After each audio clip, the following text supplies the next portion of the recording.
So step 3 is to identify your needs. Now, your needs are very tied to your values, and they're actually tied to your beliefs as well. But step 4 is about identifying your beliefs, so we won't go there yet. So needs are very much the needs that I'm talking about are your emotional needs, but we obviously have other needs as well. We have physical needs. So we have the need to be clothed, we have the need to be fed, we have the need to feel safe, to feel warm, to have shelter.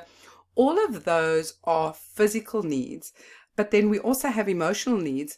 And yes, we also need to feel safe emotionally as well.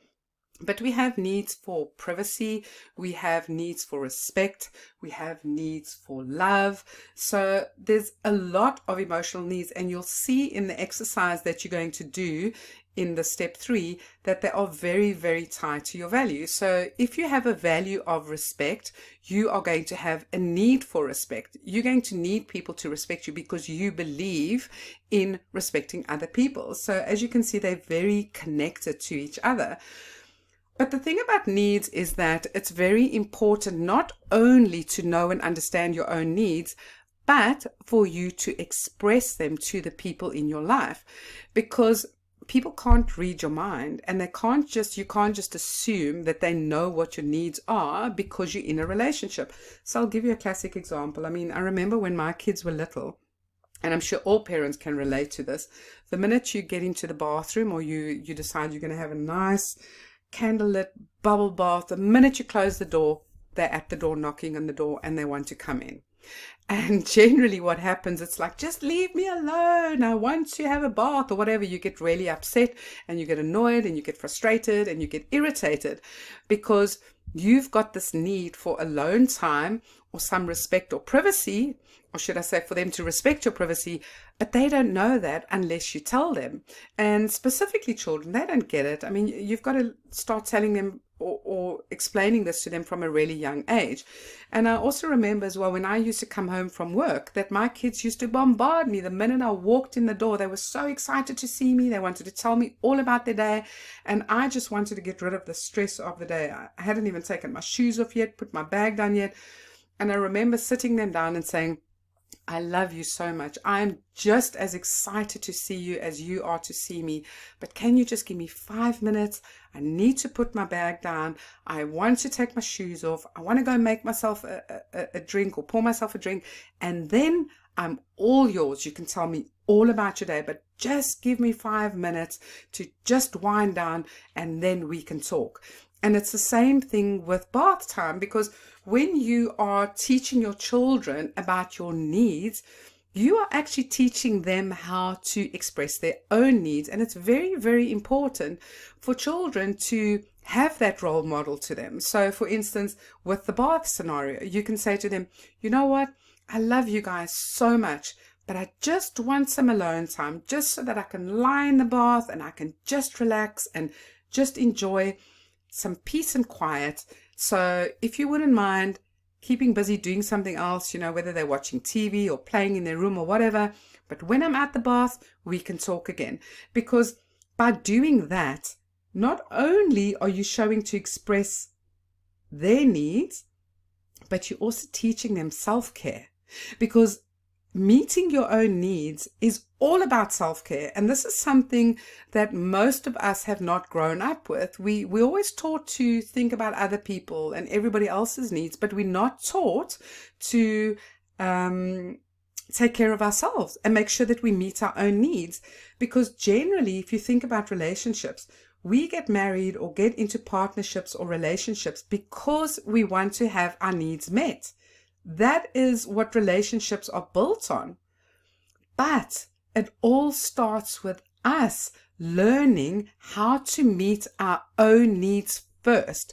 Because when we know what our needs are and how to meet them, we can then tell other people what those needs are, but also we can role model that. So it's a really, really important aspect, or a very important part of self-care, is understanding what your needs are and making sure that you can meet them and not always wait for somebody else to meet them. Because, I mean, I know there's certain things that we can't meet, but when we're constantly waiting for somebody else to meet our needs, chances are you're going to be disappointed over and over again because you have no control over that person. You can't force somebody to meet your needs, but when you learn how to take care of your own needs, you feel more at ease, you feel more empowered, you don't have that incredible sense of hopelessness and helplessness because you know that you can meet that need. And even self-love, so self-love, self-care, self-respect, all the selves of the needs that you kind of want from other people, you've got to start by meeting those needs for yourself first. So I'm sure there's some of you who have heard of Maslow and his hierarchy of needs. And, you know, he came up with this whole, almost like a bit of a pyramid thing where he said that we all have these emotional needs. But taking a closer look, research and other trainers and even Tony Robbins has gone, well, you know what? All human beings actually share 7 emotional needs. Now, even though we share those emotional needs, it's almost like we prioritize different needs. Now, let me explain a little bit. So the 6 different needs that they have spoken about is the need for certainty, the need for significance, the need for variety, the need for love and connection, the need for growth, and the need for contribution. And I think the last 2, growth and contribution, are more sort of spiritual needs, whereas the first 4 that I mentioned are emotional needs. Now, some people have a more of a priority with some of their needs than what other people do. So let me explain a little bit.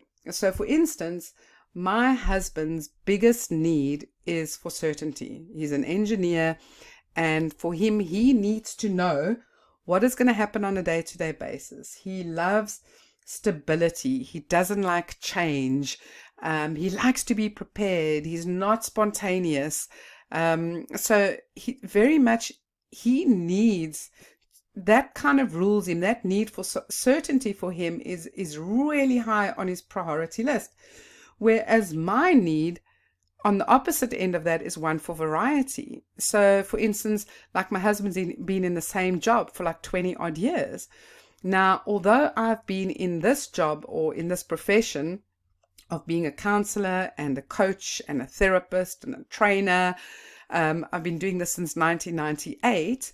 So I've also been in this field for a very long time, but my day-to-day way of doing business has got a lot of variety in it. So I work with children, I work with educators, I write books, I do podcasts, I write, do training, I do talks. So there's a lot of variety for me. I also like variety in terms of my daily routine. I like going places, being spontaneous. So my need for variety is kind of my top one, my priority, whereas my husband's for certainty. That is, being certain about something is more important to him. And then when you look at love and connection, we all have the need for love and connection. And we all have the need for significance.